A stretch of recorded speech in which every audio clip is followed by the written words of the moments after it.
paz do Senhor seja com todos. Nós vamos cultuar ao Senhor juntos nesta noite, ainda que de um modo diferente do que já temos feito. Nós transmitiremos no Facebook, no Instagram, e você poderá acompanhar todos os passos deste culto. Quero convidá-los a orarmos. Curve a sua cabeça, feche os teus olhos, peça ao Senhor que este culto seja abençoador na sua vida, no seu lar e em todos aqueles que ouvirem. Vamos orar? Senhor nosso Deus e Pai, nós queremos agradecê-lo por esta ocasião. Nós nos unimos como igreja do Senhor, nós celebramos ao teu nome, porque o Senhor é o único Deus vivo e verdadeiro. Teu poder está acima de todas as coisas e o teu nome está acima de tudo.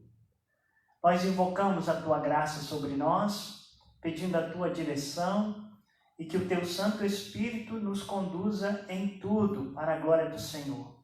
E vá, Senhor, de encontro àqueles irmãos que estão nos seus lares, que a tua palavra seja poderosa na vida deles e que eles possam contemplar a tua bondade em cada momento de suas vidas. Nós clamamos por aqueles que hão de ouvir, por aqueles que hão de crer no Senhor para a salvação. Em nome de Jesus. Amém. Eu quero convidá-los a abrirem as suas Bíblias comigo. Você que está em casa poderá abrir no Salmo 121. É uma leitura que nos lembra a presença e a bondade de Deus. É um texto que fala que o nosso Deus não dormita, Ele está sempre atento, está sempre acordado. Diz assim a palavra de Deus: eleva os olhos para os montes, de onde me virá o socorro? O meu socorro vem do Senhor que fez o céu e a terra. Ele não permitirá que os teus pés vacilem. Não dormitará aquele que te guarda. É certo que não dormita nem dorme o guarda de Israel. O Senhor é quem te guarda. O Senhor é a tua sombra à tua direita. De dia não te molestará o sol, nem de noite a lua. O Senhor te guardará de todo o mal, guardará a tua alma. O Senhor guardará a tua saída e a tua entrada, desde agora e para sempre. Amém. O Senhor é aquele que está atento ao seu povo, está conosco em todos os momentos, e não seria um momento como este, de extrema necessidade dele, que ele se ocultaria de nós. Ele continua atento a tudo que está acontecendo, zelando por nossas vidas e mantendo a nossa vida espiritual, mesmo com as crises, mesmo com o distanciamento social. Ele nos permite chegar até a muitos lares dessa forma, por meio das mídias sociais. Que o Senhor nos abençoe, que você possa distribuir este endereço para outras pessoas ouvirem também deste Deus que não dormita e nem dormitará. Nós vamos entoar também ao Senhor 2 canções neste momento. Quem nos separará do amor de Cristo? Essa é a pergunta que Paulo faz, para a qual a resposta é nada. Nada poderá nos separar do amor de Deus que está em Cristo Jesus, o nosso Senhor.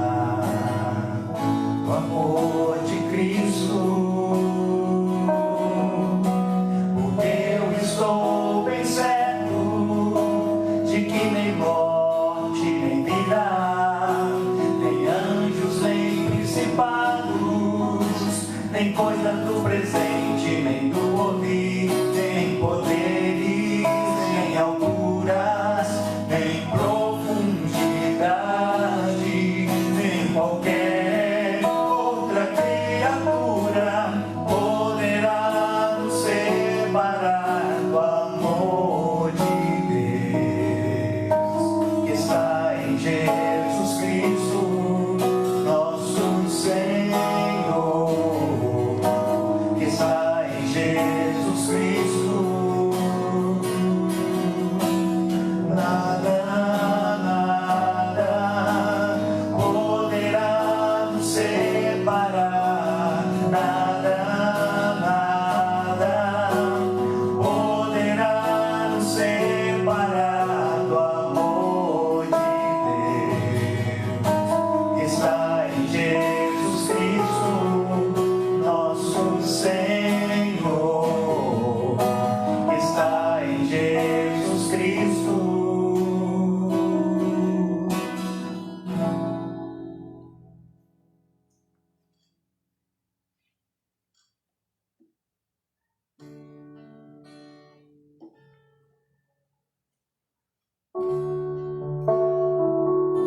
Que você sinta a presença do Senhor na sua casa, com seus filhos, com seu esposo.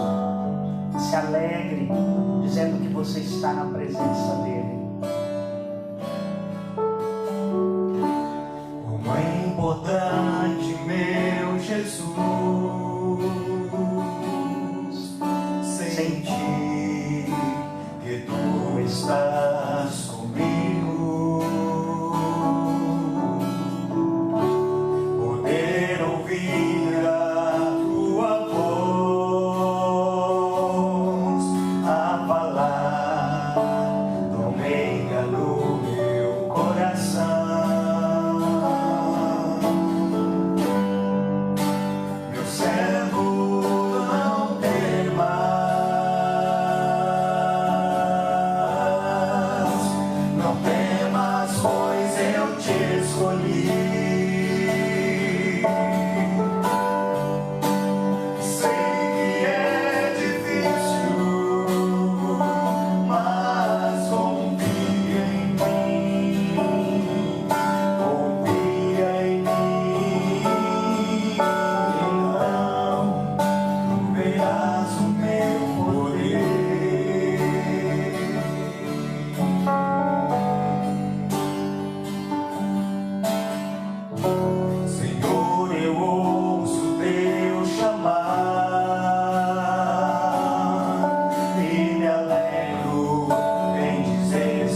mais uma palavra de oração. Nosso irmão Marcos está participando deste momento, virá aqui à frente e orará ao Senhor a seguir.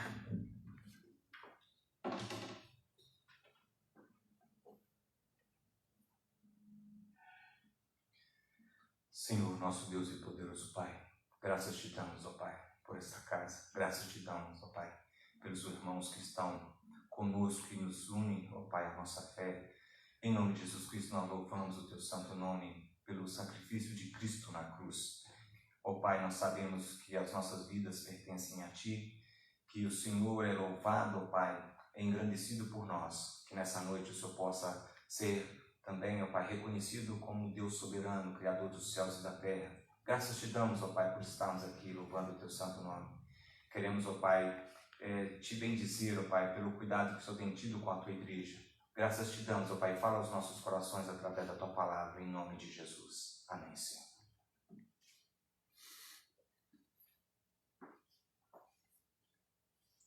Nestes dias o Senhor tem nos chamado à comunhão, tem nos chamado ao encorajamento cristão.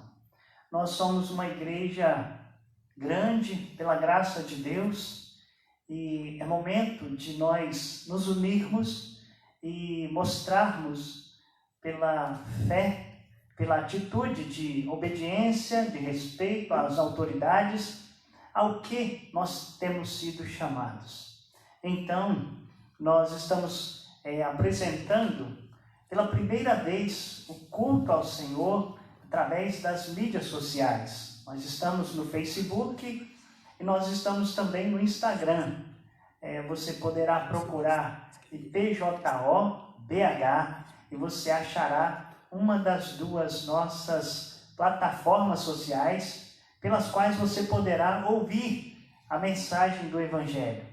E à medida em que outras programações acontecerem deste modo, nós estaremos divulgando também. Ainda temos um longo caminho a percorrer, estamos aprendendo ainda a lidarmos com a mídia social deste jeito, e ainda temos os cuidados com o trabalho do estudo bíblico, as nossas escolas dominicais. Então quero convidar você a participar desta forma conosco. Bom, nesta noite eu quero compartilhar um texto da Palavra de Deus. Ele se encontra no Evangelho de Marcos, no capítulo 4, versículo 35 até ao 41. Texto de Marcos 4, 35 a 41. Diz assim o texto: Naquele dia, sendo já tarde, disse-lhes Jesus: Passemos para outra margem. E eles, despedindo a multidão, o levaram assim como estava no barco, e outros barcos o seguiam.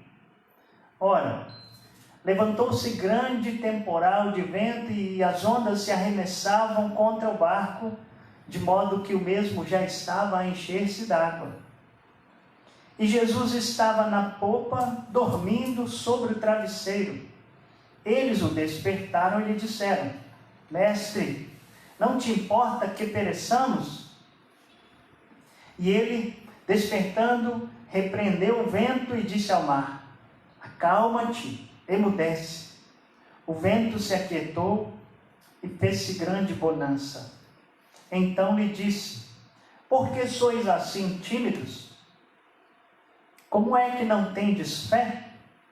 E eles, possuídos de grande temor, diziam uns aos outros: Quem é este que até o vento e o mar lhe obedecem? Amém.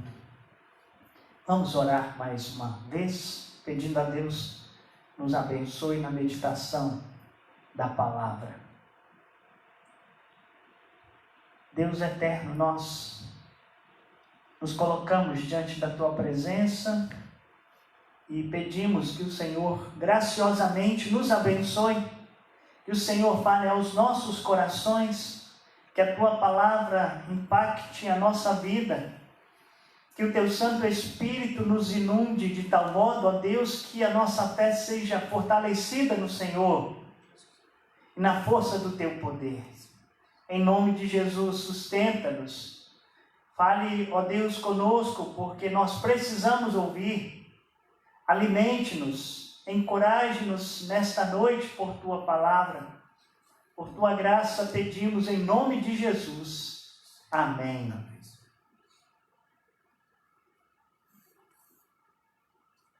Irmãos, que tempo é este? Que tempo é esse que estamos vivendo nestes dias? Talvez muitos estejam perguntando, nestes dias tão difíceis, o que virá sobre nós brasileiros? Dizem que daqui a uma semana ou duas podem acontecer os momentos mais difíceis na crise brasileira. Mas nós precisamos pensar e crer e saber que o Senhor é conosco a despeito das situações. E independente do Senhor, pois Ele nos chama à fé, Ele nos chama ao compromisso da oração, ao compromisso de nós não temermos, mesmo diante das circunstâncias adversas. Então, nós temos aqui um texto diante de nós, bastante conhecido, e pela manhã nós estávamos ouvindo um dos nossos irmãos pregando pelo Facebook às crianças, e ele usou este texto como forma de instruir as crianças. Ele fazia os seus desenhos e mostrava ali a segurança que o Senhor transmitiu àqueles seus discípulos. E nós também veremos isto nesta noite, com a graça do Senhor. Mas vejamos que o panorama nos dá algumas dicas importantes. Nós olhamos para o texto e ele nos propõe algumas ideias interessantes a título de observação introdutória. Primeiro, nós sempre nos lembramos de desenhos que falam assim: todos a bordo. Então, naquele dia, naquela ocasião, todos estavam a bordo. Era um momento onde eles estavam prosseguindo rumo ao outro lado do lago. Mas a outra situação proposta é uma tempestade inesperada. Quem sabe como nos últimos dias nós tivemos na nossa cidade de Belo Horizonte uma tempestade inesperada.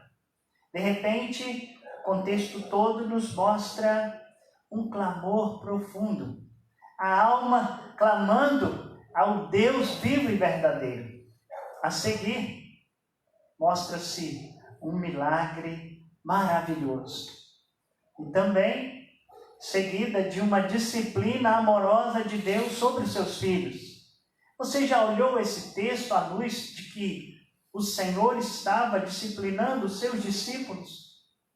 E, finalmente, o grande dito popular que sobrevém de um texto bíblico: depois da tempestade vem a bonança. A palavra de Deus diz-nos que houve uma calmaria depois que o Senhor ministrou com poder sobre o vento e o mar. Então, irmãos, o que nós podemos aprender com este texto nesta noite? Quero falar então sobre este tema: aprendendo em momentos difíceis.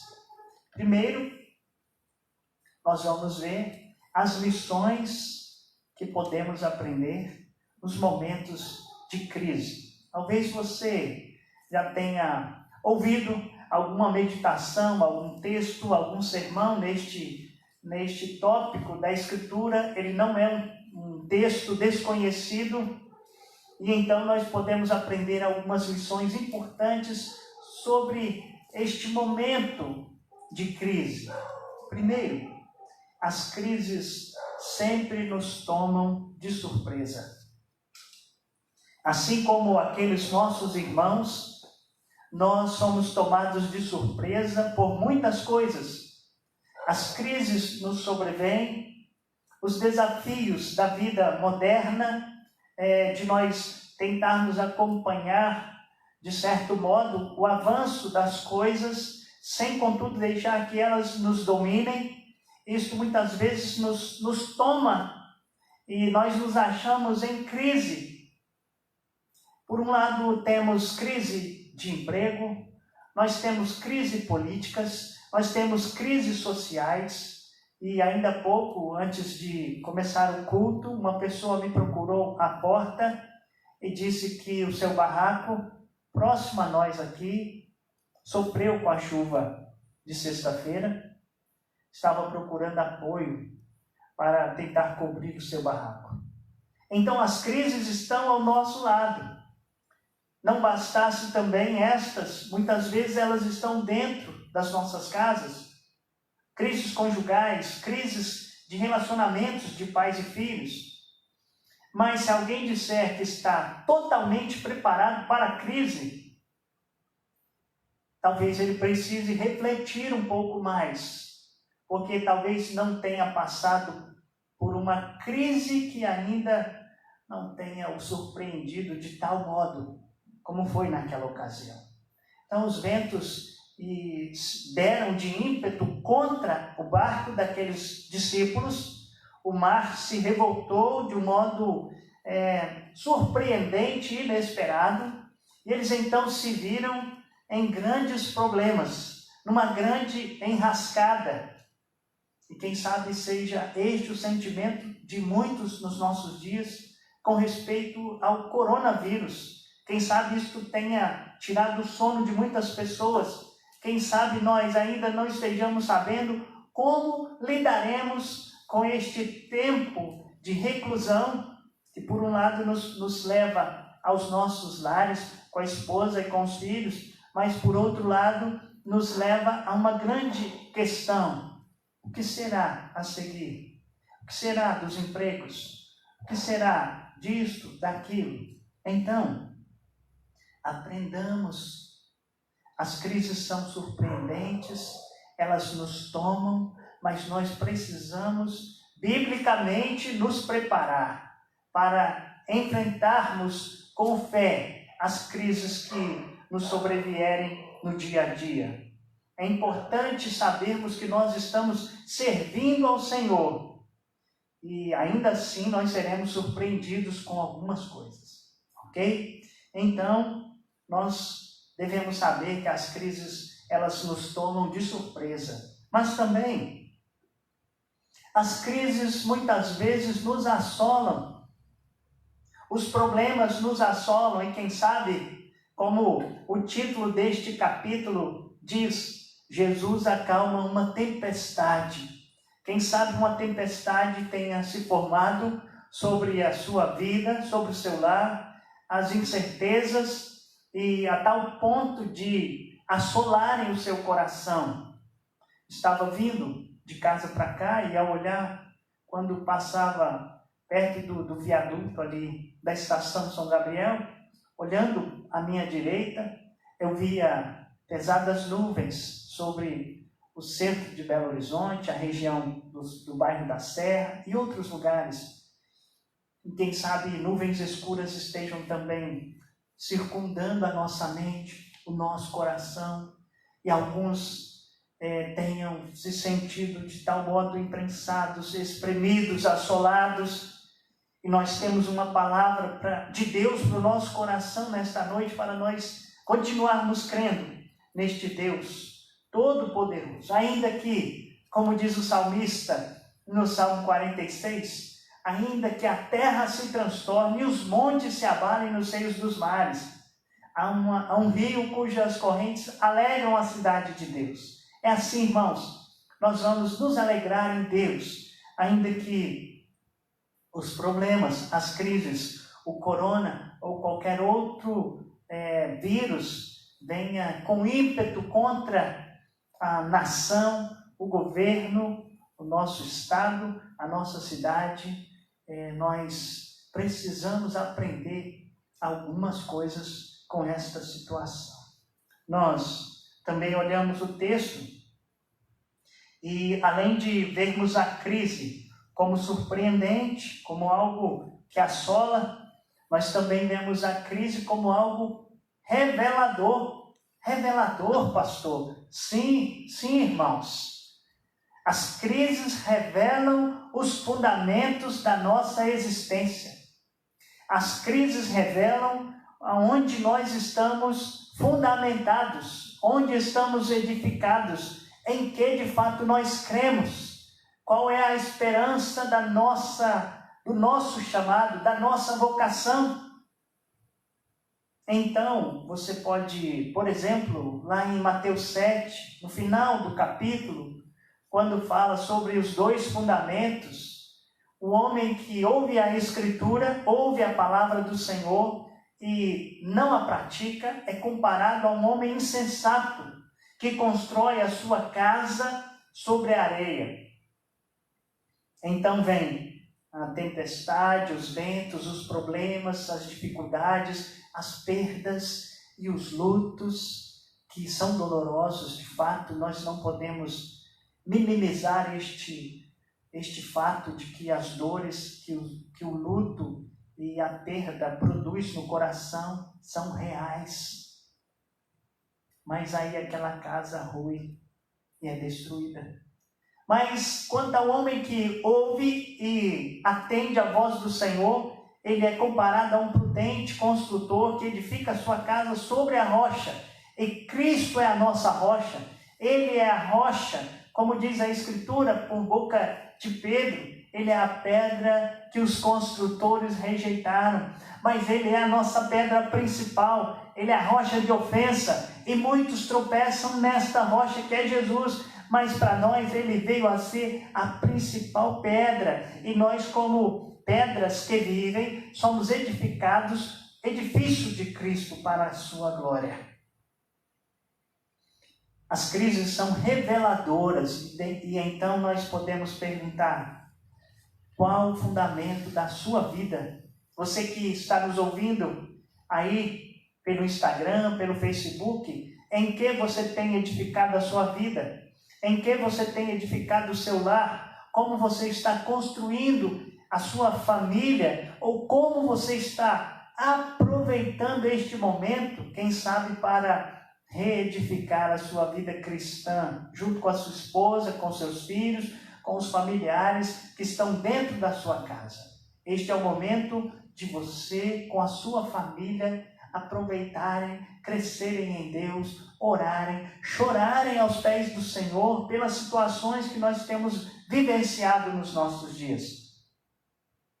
Que as crises revelem de você um bom fundamento em nome de Jesus. Mas as crises também são transformadoras. Transformadoras porque, primeiro, as crises negativas, ou os eventos negativos, na verdade, né? A crise sempre tem este tom de negatividade. A crise, primeiro, ela traz a bagunça, ela traz o caos. A crise revela, como nós falamos, que, infelizmente, o nosso sistema de saúde não está preparado, como lá no primeiro tópico eu mencionei, não está preparado. Os grandes países não estavam preparados. Os países que, embora não sendo grandes, todavia tendo já uma cultura mais avançada, um nível sociocultural mais adiantado que o nosso, eles foram surpreendidos. Vejam como as coisas se encaixam e mostram que eles não estão preparados, revelam as fraquezas, levantam a sujeira e então mostram para nós como são difíceis de serem enfrentadas estas situações. Como é difícil passar nas ruas da nossa cidade e ainda vermos que a crise revelou que os nossos rios não podiam estar como estão, por exemplo, mas aí a transformação que aquelas chuvas causaram mostrou o asfalto quebrado, a rua com buracos e um monte de outras coisas, os perigos dos morros, os barrancos descendo infelizmente, sobre vidas, ceifando vidas Brasil afora. As crises são transformadoras, mas primeiro elas mostram a degradação, o caos, o medo, o terror. Mas se aprendermos com as crises ou com Deus no meio delas, elas então servirão para uma transformação, primeiro espiritual. Porque nós estamos, eu creio que você, assim como eu, experimentamos um momento de oração, um momento de proximidade com Deus pela leitura da palavra, um momento onde nós estamos, mesmo ainda não sabendo muito mexer com as mídias sociais, estamos lidando com estes equipamentos tecnológicos para levarmos aos outros a palavra de Deus. Quem sabe postando um vídeo que ainda muitos não têm a paciência para ouvir, mas alguns ouvem e podem ouvir uma reflexão da palavra de Deus. A gente tem que aprender a lidar com isso, então ela vai transformando. Aí daqui a alguns dias eu já conseguirei postar para vocês alguns vídeos menores e bem objetivos, algum texto que seja uma reflexão para você tomar o seu tempo com a sua família em casa. Vai revelar os fundamentos da igreja, mas vai transformar, depois da crise, um cenário de uma maturidade cristã, um cenário de vidas que, de fato, agora sim eu entendo o quanto é importante estar na igreja, porque eu fui privado de estar nela como templo, como local de culto público, ou quanto eu quero, como salmista no Salmo 84, ele dizia: quão amáveis são os seus tabernáculos. Ele tinha o prazer de poder estar naquele lugar onde ele achou os altares do Senhor. Então vai transformar a nossa espiritualidade em algo vivencial, em algo experimental, em algo relacional da nossa vida com Deus e também entre nós irmãos, e também isso, com certeza, nos impulsionará ao outro, ao próximo que ainda não conhece ao Senhor. Então, as lições que nós aprendemos nos momentos de crise, elas são surpreendentes, as crises são surpreendentes, elas são assoladoras, elas são reveladoras e elas são transformadoras. Nós ainda temos outras lições importantes para a gente saber e já vamos afunilando o nosso pensamento aqui para você experimentar neste texto algumas situações importantes para a sua vida. Em segundo lugar, além de lições que aprendemos, nós temos também as grandes perguntas feitas nos momentos da crise. Quais são elas? O texto nos mostra as perguntas que os discípulos fizeram e a que Jesus fez aos seus discípulos para que então nós possamos fazer uma reflexão e pensarmos se nós também não estamos com as mesmas indagações mostradas no texto, mostradas por aqueles nossos irmãos do passado. Nós devemos estar atentos porque tem lições que devem ser ouvidas e aprendidas. Então, vejamos aqui as grandes perguntas feitas nos momentos da crise. A primeira pergunta encontra-se no verso 38.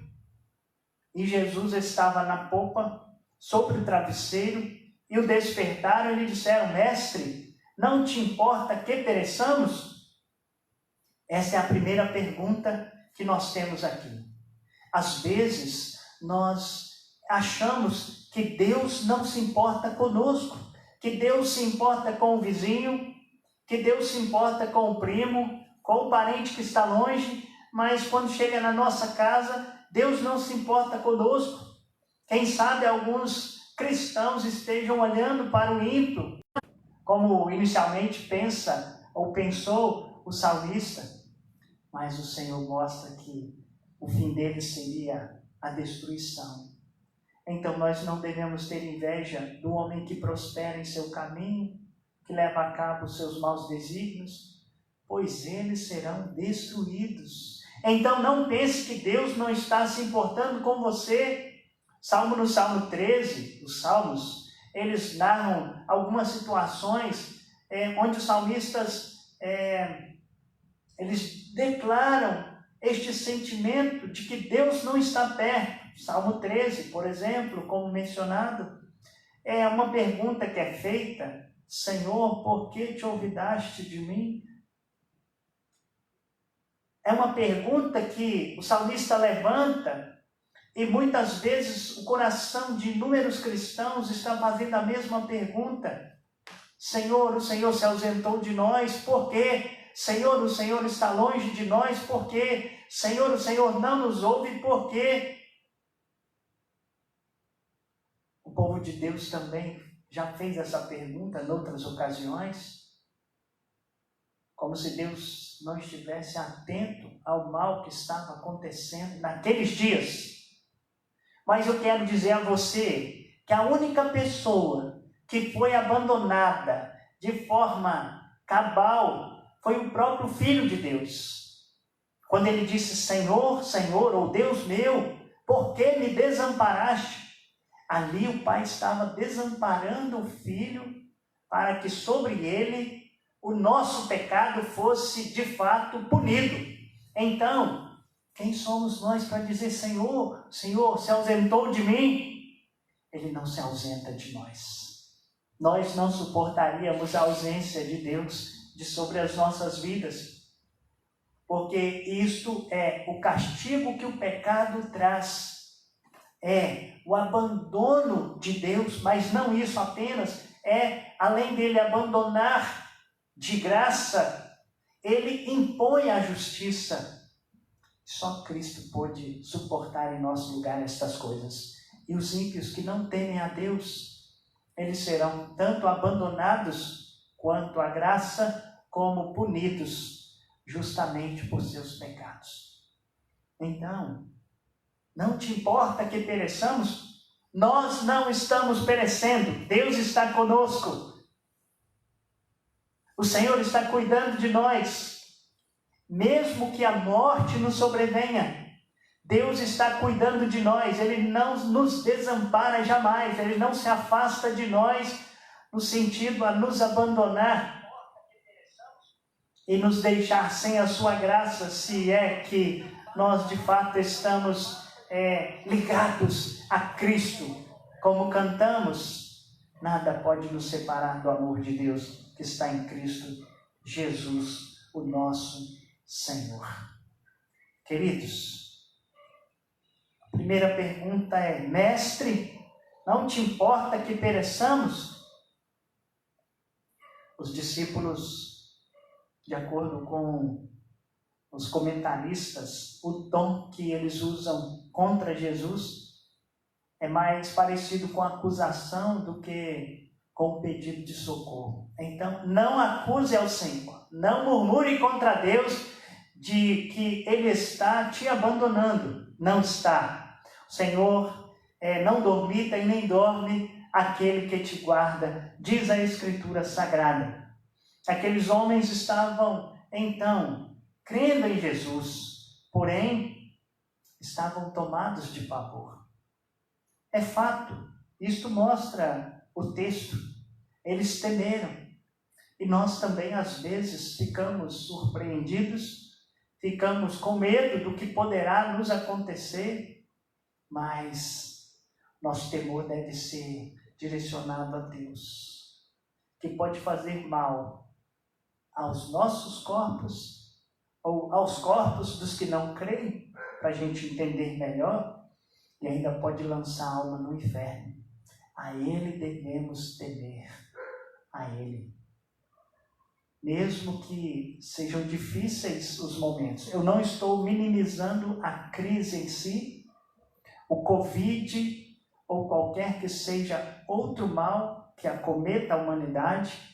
as crises sociais, políticas e econômicas, elas têm o lugar delas na história e estão debaixo da mão de Deus. Não devemos temer. E eles demonstraram uma fé que ainda não estava pronta para aquele momento de provação. Quem sabe nós também deveríamos ser honestos diante de Deus e uns com os outros e reconhecermos que nós não estamos prontos, Senhor. Nós queremos muito estar prontos, nós queremos muito sermos crentes maduros, nós queremos muito chegar àquela vida irrepreensível dentro daquilo que o Senhor nos propõe aqui, mas nós ainda não estamos prontos. E por isso, Deus, às vezes nós chegamos e dizemos: por que o Senhor está se ausentando de nós? Ou será que o Senhor não se importa conosco? Tenha misericórdia de nós, tire estes temores, tire a nossa ignorância, tire a nossa incredulidade, caso ela esteja acontecendo nesses dias. Fortaleça a nossa fé para contigo e nos ajude a fazer como aquele Senhor fez com Jesus sobre o filho dele. O filho estava sendo um joguete nas mãos do inimigo. O Senhor pergunta o que ele quer. Ele queria que o filho fosse liberto, mas o que era necessário então? O Senhor Jesus pergunta a ele: você crê? Ele disse: eu creio, mas ajuda-me na minha falta de fé. Quem sabe você e eu tenhamos que nos ajoelhar nesta noite e dizermos ao Senhor, a Ele, para que Ele nos ajude na falta de fé. Em tudo, irmãos, em tudo. A nossa crise familiar, conjugal ou com os filhos, aquela crise paterno-filial, as nossas crises com respeito à dúvida quanto ao emprego. Creio, mas ajuda-me na minha falta de fé. O Senhor não deixará os seus filhos perecerem fora do céu. Ele os conduzirá em paz e em segurança. Mas a outra pergunta que temos aqui, no verso 40 está: por que sois assim tímidos? Como é que não tendes fé? O Senhor Jesus pergunta aos discípulos, uma vez que eles bradaram contra o Senhor, se o Senhor não se importava com eles, Jesus então devolve a indagação, questionando a fé de cada um deles. Será que hoje nós não ouviríamos também: por que sois assim tímidos? Como é que não tendes fé? E o medo estava evidenciando uma dúvida no coração deles sobre o cuidado de Deus. Nós já mencionamos, eles estavam pensando que iriam perecer ali. O Senhor está nos chamando à fé. O Senhor está provando a nossa fé diariamente. Quanto ao sustento, o Senhor diz: não andeis ansiosos de coisa alguma, nem pelo que comer, nem com o que vestir, nem com o que beber. Não é a vida mais que o alimento e o corpo mais do que as vestes? O Senhor sabe do que necessitais. Lá em Mateus 6, de 25 em diante, mostra isso.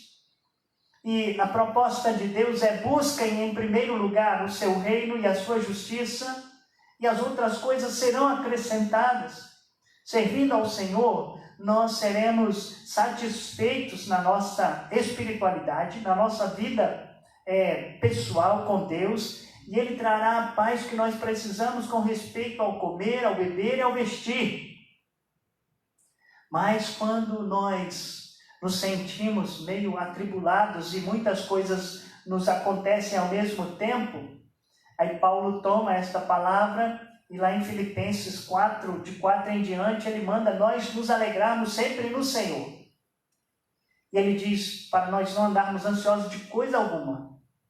Pelo contrário, nós devemos fazer conhecidas diante de Deus, pela oração e pela súplica, com ações de graças, as nossas petições. Pode pedir, pode lançar diante de Deus todos os seus a todas as suas situações, as suas circunstâncias, Ele vai acolher, Ele vai receber. A palavra de Deus diz, por boca de Pedro, lançando sobre Ele toda a vossa ansiedade, porque Ele tem cuidado de vós. Deus está cuidando de nós, Ele continuará cuidando, Ele nos levará para o céu neste cuidado. Ele já faz os que nele esperam. Por que sois assim tímidos? Como é que não tendes fé? Tenhamos fé, irmãos, prossigamos firmes. O Senhor está guardando o nosso coração, como Paulo ensina, que a paz de Deus, que excede todo entendimento, guardará o nosso coração. Ele está guardando, Ele está montando guarda sobre o seu povo, e isto está fazendo de modo perfeito. Porque sois assim tímidos?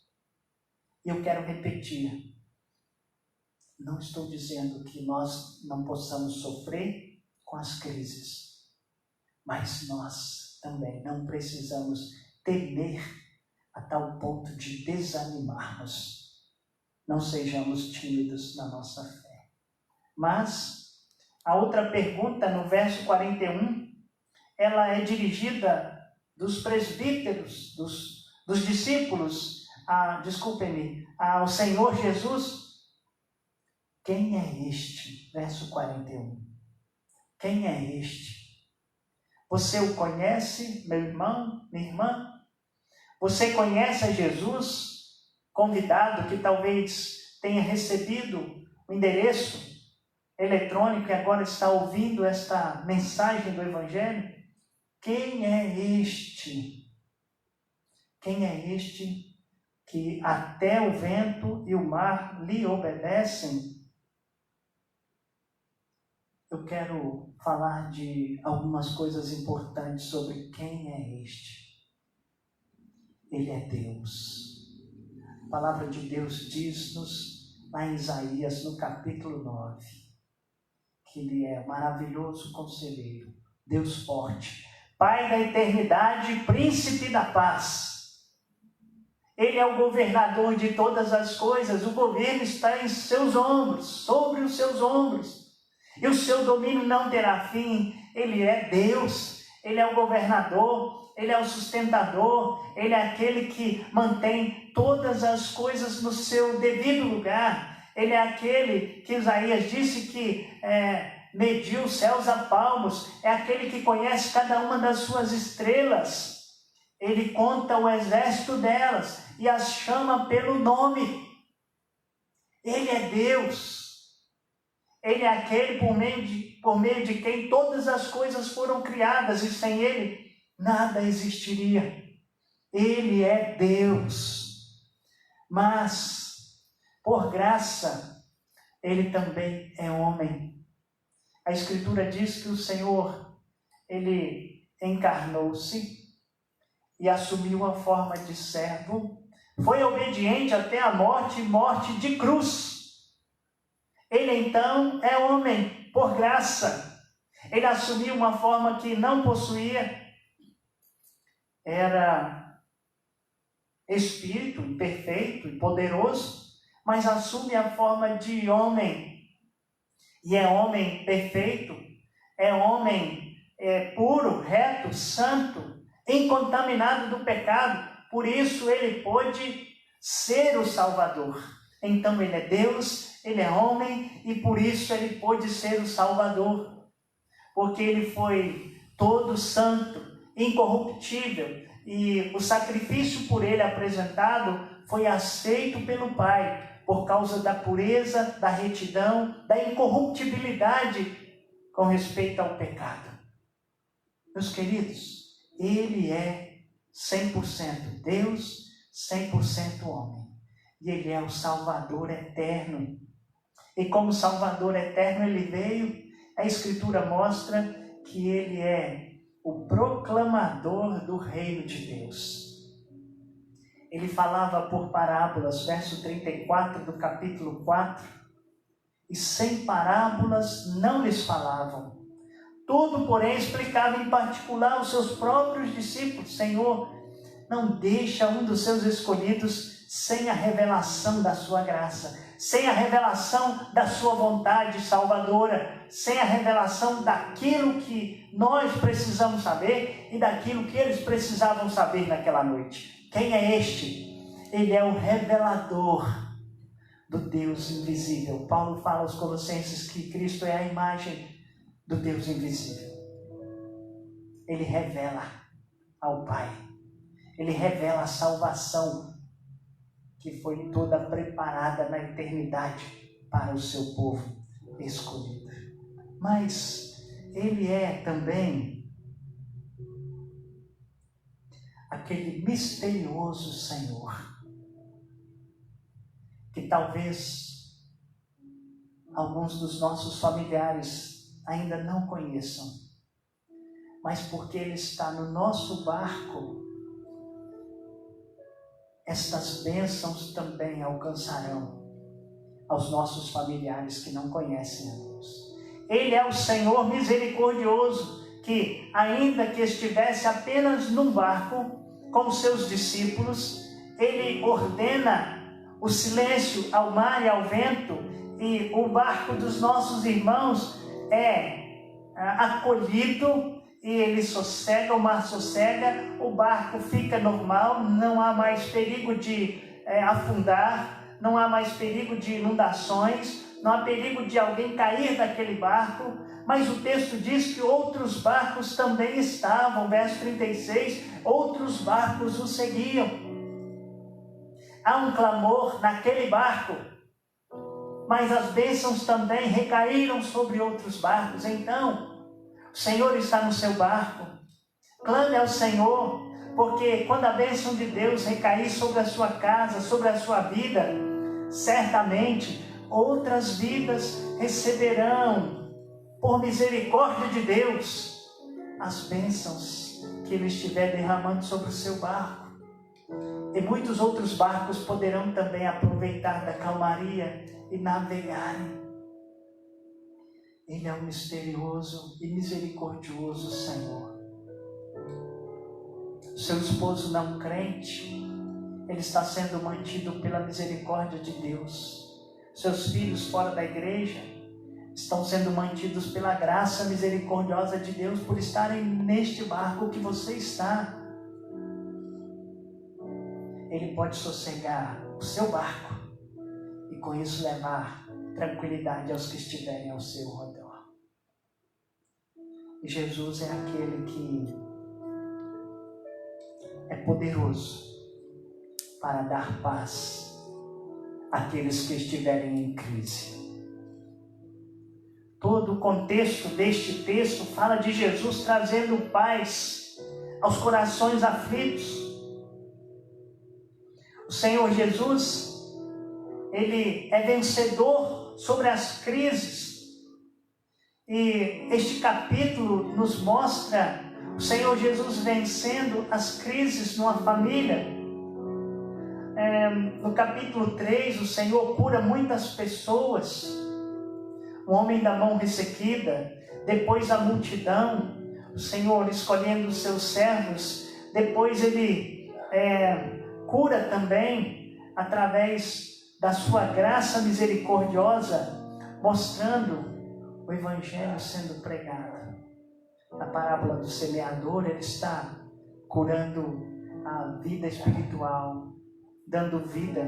E aí as passagens que se sucedem. Parábola do semeador, vem a parábola da candeia, a parábola da semente e o grão de mostarda, falam do reino de Deus. E depois a tempestade. Jesus dá paz ao coração aflito. Mas vejam que a seguir, nos versos 1 a 20 do capítulo 5, Jesus leva paz a uma família que estava sofrendo por causa dos demônios. Capítulo 5, de 1 a 20. O Senhor Jesus está sobre as crises existenciais, as crises naturais, no caso dos nossos irmãos discípulos, as crises espirituais, no caso da família com o filho endemoniado. O Senhor Jesus, a seguir, no capítulo 5, de 35 a 43, ele é visto como aquele que leva paz ao coração aflito, ressuscitando a filha de Jairo. Quem é este? É o único que pode trazer paz aos nossos corações nos dias de crise, em meio às nossas indagações. Quero terminar minha palavra aqui a vocês. Que tempo é esse? Talvez a resposta seja tempos de crise, mas hoje pode ser também tempo de graça, tempo de paz. O Senhor Jesus tem chamado: vinde a mim todos os que estáis cansados e sobrecarregados. Talvez seja essa mensagem que deve nortear o nosso coração ao falarmos com alguém que ainda não está em Jesus.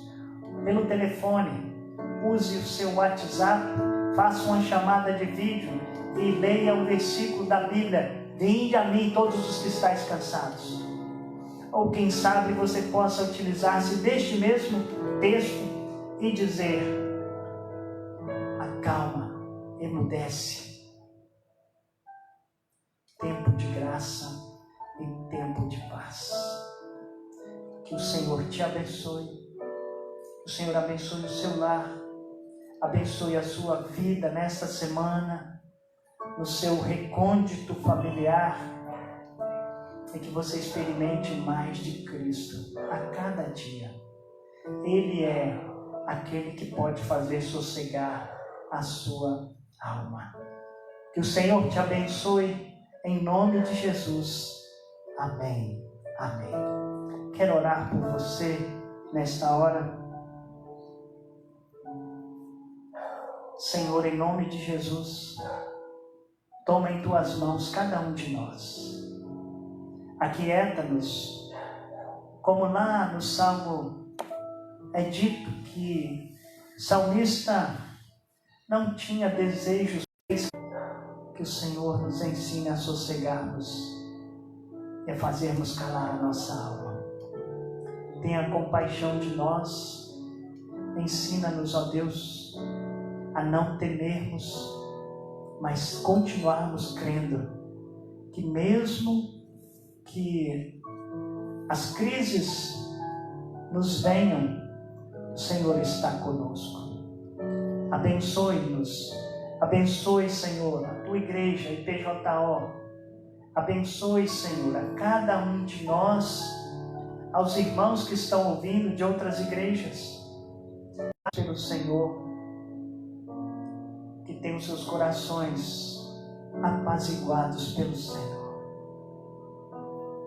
E agora, irmãos, que a graça do Senhor Jesus Cristo, que o amor de Deus, o nosso eterno e insondável Pai, que a comunhão e a consolação do Espírito Santo repousem sobre nós, povo do Senhor. Amém e amém. Que o Senhor abençoe a sua casa, em nome de Jesus. Amém.